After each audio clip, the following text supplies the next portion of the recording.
Bom, então vamos lá. Estou apresentando aqui na tela a nossa matriz corporativa de gestão de riscos. Vou explicar passo a passo como é que ela funciona e como que a gente aplica na prática os ensinamentos dela, tá?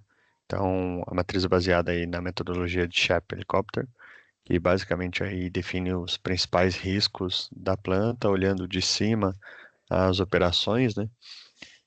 Como se fosse um satélite. E a gente tem a classificação, né, de severidade. Um 3 é um potencial de acidente fatal, um 2 com dias perdidos e o 1 sem dias perdidos. Tá? A gente tem aqui 5 classificações: incêndio de explosão, choque elétrico, queda de objeto, colisão, esmagamento, trabalho em altura, espaço confinado, né, trabalhos com risco, e os riscos ocupacionais, questões relacionadas a lesões. Bom, a gente tem aqui a classificação, então todo o corpo ou superior a 50%, um potencial de acidente fatal, trabalho em linha viva, acima de 220 volts, parte afetada, né, todo o corpo de veículos, empilhadeiras, batidas contras, atropelamento, é, estrutura colapsada, enfim. Daí trabalho em altura, todo trabalho superior a 2 metros ou todo trabalho que tenha risco, né, em espaço confinado, em ambientes fechados, com baixa ou nada de oxigênio dentro desse ambiente, né? Nenhuma entrada, saída de oxigênio. Por exemplo, tanques, galerias, enfim, lesões ou enfermidades irreversíveis ali nos riscos ocupacionais, né? Nos acidentes de trabalho. Aqui com dias perdidos, então acidente com afastamento, parte do corpo entre 20 a 50% sendo atingida, atividade próxima à linha de tensão entre 50 a 220 volts. Então entra aqui os 127 e 220 linhas vivas, né, ligadas, conectadas e energizadas.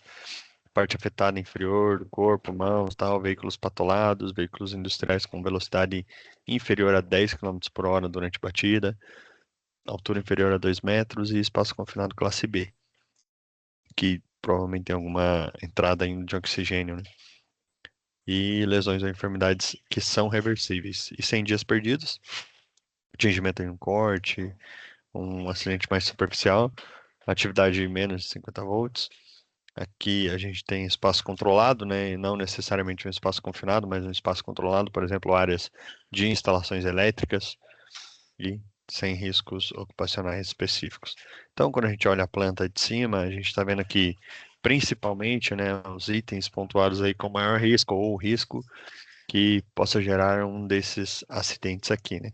De acordo com a severidade e categoria, tá? Então, ali no 1 a gente tem principalmente aqui o gerador de vapor, estufa de secagem no 2, misturador em V, 800 litros ali no 3, temos o fracionamento de álcool ali no 4, instalações elétricas no 5, depósito, toda a parte operacional de depósito e com relação a risco de queda de materiais e tudo mais. 7, as docas de recebimento e expedição. O 8 são os entreforros que ficam acima da nossa cabeça. O 9, principalmente aí acesso às escadas e andaimes. Escadas fixas, né, escadas marinheiros, e também escadas plataformas móveis e andaimes. Então, risco de incêndio, explosão, choque elétrico, queda de objeto, colisão, esmagamento, trabalho em altura e trabalhos em espaços confinados ou espaços fechados, né? Então, basicamente, essa é a introdução aí do nosso Shep Helicopter, tá? Então, os 5 grandes riscos aí da atividade foi atualizado em novembro de 2024 e a gente está fazendo essa orientação rápida aí para vocês de como é que funciona.